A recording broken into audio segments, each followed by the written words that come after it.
इंसान की ज़िंदगी बहुत छोटी है। इसका इख्तिताम कब, कहाँ और किस जगह पे होना है, इसका किसी को मालूम नहीं। लेकिन एज़ अ ह्यूमन बीइंग हम बहुत सारे ऐसे काम कर सकते हैं जो हमारी आखिरत, हमारी दुनिया, सब के लिए सुकून का बायस बन सकते हैं। इन कामों में सबसे इम्पोर्टेंट काम है कि मेहनत करना। अगर हम मेहनत करेंगे, जद्दोजहद करेंगे, अपने लिए तो आसानियाँ पैदा करेंगे ही, लेकिन इससे फ़ायदा ये होगा कि हमारे साथ बहुत सारे लोग ऐसे भी जुड़े होते हैं जो हमारी वजह से रिस्क खा रहे होते हैं या हमारी वजह से उन्हें कोई ना कोई फ़ायदा मिलता है। तो एट दी एंड आखिरत में भी हमें इसका सवाब मिलता है। दुनिया में हमें सबसे इम्पोर्टेंट जो काम करना है वो है इखलाक। इखलाक इतनी इम्पोर्टेंट चीज़ है। कहते हैं अच्छी ज़ुबान जो होती है वो आपके किरदार की जो है वो गवाही देती है। अगर आपकी ज़ुबान अच्छी होगी, अच्छे तरीके से आप पेश आएंगे किसी के साथ, तो फिर चाहे आप गरीब हों, चाहे आप अमीर हों, तो इससे कोई फ़र्क नहीं पड़ेगा। हर कोई आपकी जाने के बाद आपकी तारीफ़ करेगा और आपकी जो शख्सियत है उससे मुतासर भी होगा। इखलाक सिर्फ दुनिया तक ही महदूद नहीं है, बल्कि ये आखिरत में भी आपका साथ देगा। तो ये चीज़ें जो हैं ये हमें अपने बच्चों को भी समझानी है। सुबह के वक्त गार्डनिंग करना मुझे बहुत ही अच्छा लगता है। ये ना सिर्फ हमें सुकून बख्शता है बल्कि हमारी सेहत के लिए भी बहुत ज़्यादा इम्पोर्टेंट है।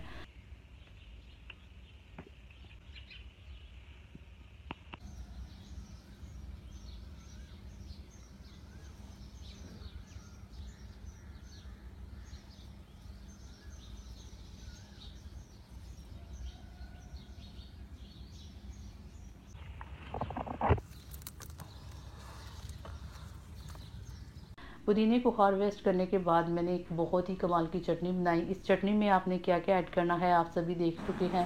इसमें आपने टमाटर, प्याज, हरी मिर्च और पुदीना, तमाम चीज़ों को आपने मिक्स करना है। एंड मिक्स करने के बाद इसके अंदर पानी डालें। अगर आप पानी नहीं डालना चाहते तो आप इसके अंदर दही डाल के इसको ग्राइंड कर सकते हैं। ज़ीरा एंड नमक टू मच इम्पोर्टेंट, ये दोनों चीज़ें आपने ऐड करनी है। इससे एक फ्लेवर अच्छा आएगा एंड सेकंड ये आपके हाजमे के लिए भी बहुत ही बेस्ट है। तमाम चीज़ों को आपने अच्छे से मिक्स करना है। एंड मिक्स करने के बाद चटनी जो है वो आपके साथ रेडी है। ये आप ऐसे भी खा सकते हैं एंड चावलों के साथ भी आप इसको खा सकते हैं। तो ये ज़बरदस्त किस्म की चटनी जो है वो रेडी हो चुकी है। अब मैं आपको बताने वाली हूँ कि हम सफ़ेद कपड़ों को कैसे वॉश कर सकते हैं। सफ़ेद कपड़े जो हैं इनके ऊपर एक दफ़ा दाग लग जाए तो यही माना जाता है कि ये क्लीन नहीं हो सकते, लेकिन ऐसा कोई मसला नहीं है। आपने जब भी कपड़ों को वॉश करना है आपने सबसे पहले उसके अंदर भर के 2 चम्मच नमक डालिएगा। नमक से आपको 2 फ़ायदे होंगे। एक तो दाग उतरेंगे कपड़ों से, सेकंड आपके कपड़ों के ऊपर जितना भी कलर है वो निकलेगा एंड थर्ड आपके कपड़ों का कलर ख़राब नहीं होगा। ठीक है जी।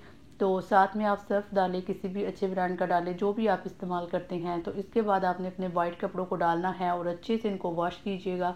और ये जो मेरे हाथों में आप एक सूट देख रहे हैं मैंने बिल्कुल ऐसे ही वॉश किया है और इसके ऊपर ऑलमोस्ट कोई किसी किस्म का दाग नहीं रहा। अगर कोई रहा भी है ना तो वो जो है वो क्लीन हो सकता है, ऐसा मैं ज़रूर कह सकती हूँ। तो इसके अलावा बच्चों की सेहत के लिए आप सभी को पता है हर माँ जो है वो यही चाहती है कि बच्चे की सेहत जो है वो अच्छी हो। तो इसके लिए मेरा ख्याल है कि खाना खिलाने के अलावा बच्चों को नट्स ज़रूर दें। कम से कम 3 से 4 नट्स बच्चों को दें। इससे उनकी ब्रेन की डेवलपमेंट अच्छी होती है। उनको एक स्पेशल किस्म का एसेंशियल ऑयल मिलता है जिससे उनकी ग्रोथ भी बेहतर होती है। तो ये थी मेरी आज की वीडियो। आई होप कि आप लोगों को वीडियो अच्छी लगी हो। अगर वीडियो अच्छी लगी हो तो वीडियो को लाइक करना है, शेयर करना है एंड कमेंट सेक्शन में मुझे अपने लास्ट में बताना है कि आप नेक्स्ट वीडियो किस टॉपिक पे देखना चाहते हैं। मिलते हैं किसी और वीडियो में, तब तक अल्लाह हाफिज़।